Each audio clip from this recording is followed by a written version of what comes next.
करीब 2 दशक पहले मैंने निर्णय किया था, यानी बिल गेट्स ने निर्णय किया था कि अपने संसाधनों का एक बड़ा हिस्सा समाज को वापस करूंगा। आरंभ से ही मेरा यही लक्ष्य था कि जो विषमता मैंने विश्व भर में देखी उसे दूर करने की दिशा में मदद कर सकूं। अपने अभियान का शुरुआत में मैंने सबसे ज़्यादा वैश्विक स्वास्थ्य पर ध्यान दिया, क्योंकि यह न केवल सबसे विकट विषमता बल्कि ऐसी समस्या है जिसका समाधान संभव है। आज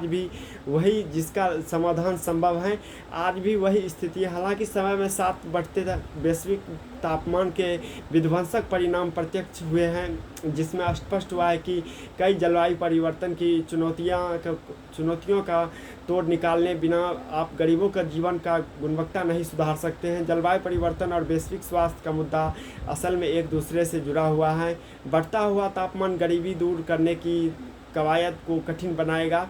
इसमें खाद्य सुरक्षा प्रभावित होगी, संक्रामक बीमारियां में वृद्धि होगी और संसाधनों की दिशा ज़रूरतमंद लोगों को भटक जाएगी। यह एक दुष्चक्र है। जलवायु परिवर्तन की दृष्टि से गरीबों की स्थिति सबसे नाजुक और असल में जिस समुदाय पर जलवायु परिवर्तन की जितनी ज़्यादा मार पड़ती है वह उतना ही अधिक गरीबी के दलदल में धंसता रहता है। इस दुष्चक्र को तोड़ने के लिए हमें दोनों समस्याओं का एक साथ समाधान निकालने की आवश्यकता है। जब मैं इस विषय में बात करता हूँ तो अक्सर वही सुनता हूँ कि एक ही समय पर दोनों समस्याओं का समाधान करने के लिए न पर्याप्त समय है और न ही संसाधन। एक समय में केवल एक ही चुनौती के समाधान का विचार चिंताजनक है। मैं इसे लेकर आग्रही हूँ कि यदि हम सही राह का चयन करें तो एक साथ कई बड़ी समस्याओं को सुलझाने में सक्षम हो सकते हैं। इस स्थिति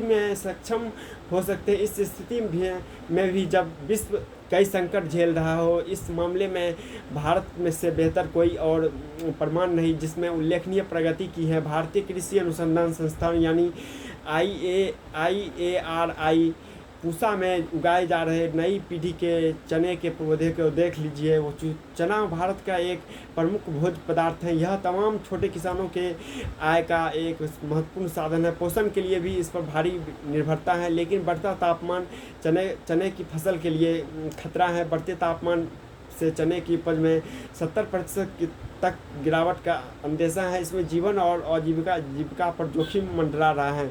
यह चुनौतियों को देखते हुए बिल गेट्स फाउंडेशन के भारत के सार्वजनिक क्षेत्र और कृषि अनुसंधान पर गठित अंतर्राष्ट्रीय समूह CGIARS के साथ मिलकर IARI के शोधार्थियों को सहयोग दिया है। उन्होंने चने की ऐसी किस्में विकसित की है जो 10% तक उपज बढ़ाने के साथ ही सूखे की स्थिति का सामना करने में भी कहीं अधिक सक्षम है। इनमें से एक किस्म में किसानों की उपलब्ध है और उनकी अन्य विकास के चरण में है। इसी प्रकार भारत वैश्विक ताप वृद्धि के दौर में अपने किसानों के साथ देने के साथ ही लोगों में खान पान पोषण की चुनौतियों के सामना करने के लिहाज से भी बेहतर रूप के लिए तैयार है। यह कहना कोई अतिशयोक्ति नहीं कि भारत में खेती की भविष्य पूसा की एक खेत में आकार ले सकता है।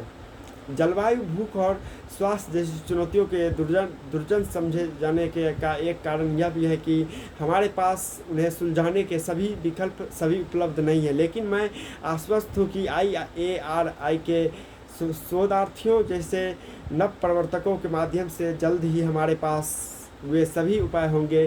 भारत मुझे भविष्य के लिए आशा बंधाता है। भारत जल्द ही विश्व में सबसे अधिक जनसंख्या वाला देश बनने के करीब है। यहाँ आप व्यापक स्तर पर समस्याएं सुलझाने बिना अधिकांश समस्याओं को नहीं सुलझा सकते हैं। भारत ने यह सिद्ध किया है कि वह बड़ी चुनौतियों का सामना कर सकता है। देश ने पोलियो को जड़ से मिटा दिया है, HIV संक्रमण को घटा दिया है, गरीबी में कमी आई है, बाल मृत्यु दर घटी है, स्वच्छता और वित्तीय सेवाओं का दायरा बढ़ा है।